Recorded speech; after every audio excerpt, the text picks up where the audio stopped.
Libro de Job, capítulo 38. Ha llegado el momento que Dios tome la palabra.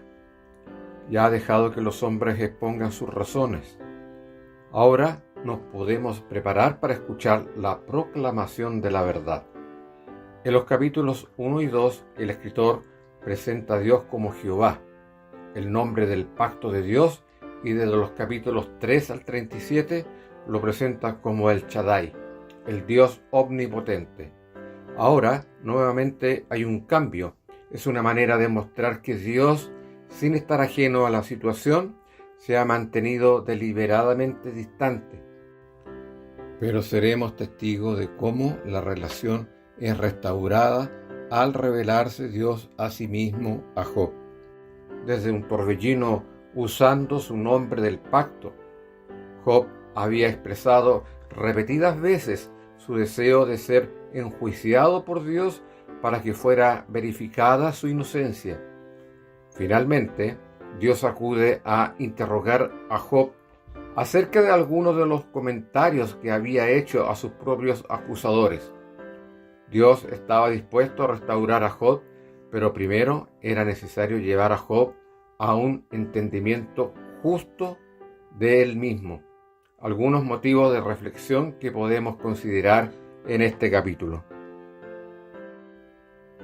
Versículo 3. La autoridad de Dios se deja de ver en la expresión: yo te preguntaré y hazme saber tú. La autoridad de Dios queda de manifiesto en cuanto toma la palabra. Su palabra es una muestra de su poder soberano. A ella no hay nada ni nadie que se pueda oponer y que termine haciéndose de la victoria. Job había desafiado a Dios a que diera respuesta a por qué estaba viviendo lo que le ocurría en esos días. ¿No es acaso la actitud que muchas veces nos embarga el corazón, ese ¿por qué a mí, Señor?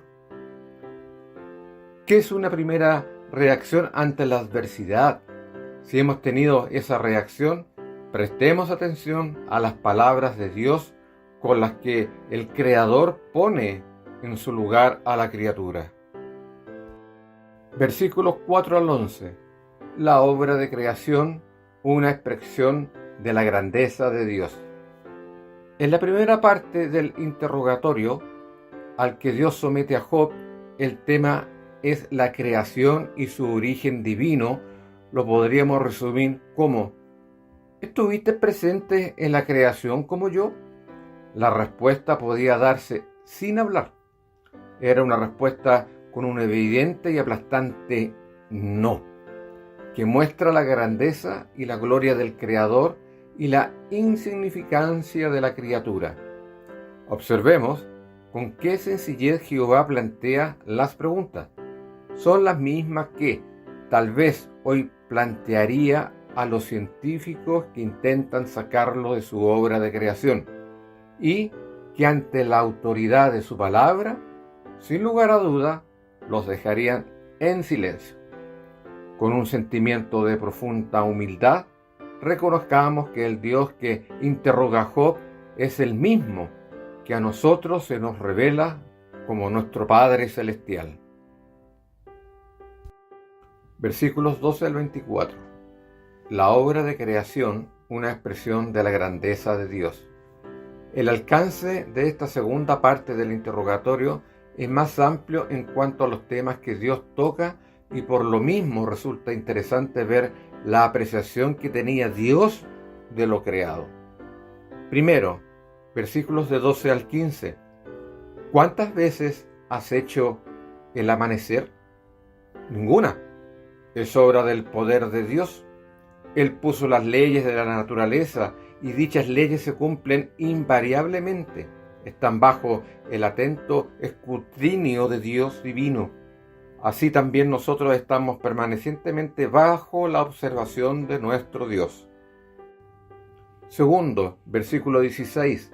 Las fuentes del mar.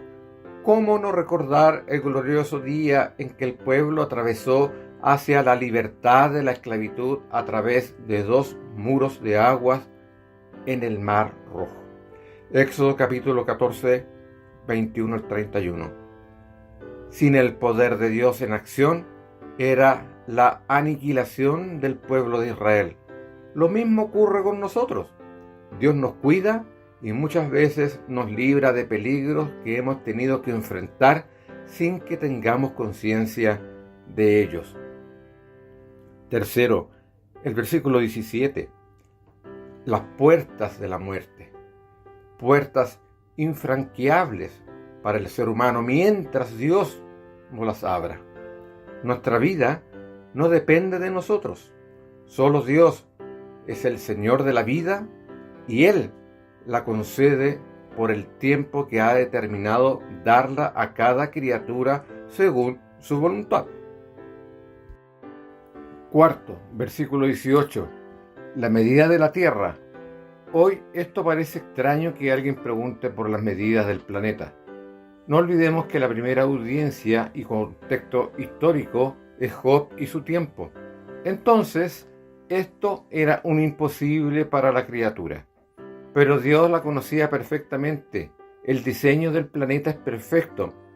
Si su diseño se altera, por ejemplo, algunos grados de inclinación del eje de la Tierra, las perturbaciones podrían llegar a ser tales que harían imposible el desarrollo de la vida sobre la faz de la Tierra.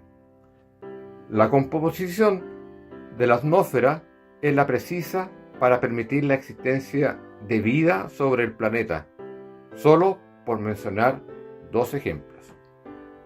Quinto, versículo 19. El camino de la luz y las tinieblas. ¿Acaso hay algún testigo que nos relate lo ocurrido en Génesis capítulo 1:3, sea la luz?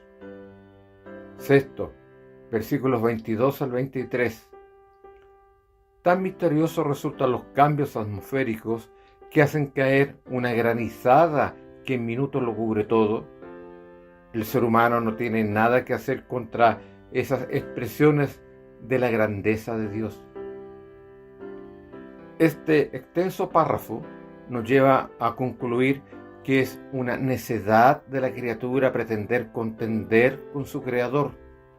Tomar conocimiento de este interrogatorio divino a Job debería movernos a una adoración reverente y a buscar a tener paz con aquel Dios todopoderoso. Versículo 36. La sabiduría solo viene de Dios.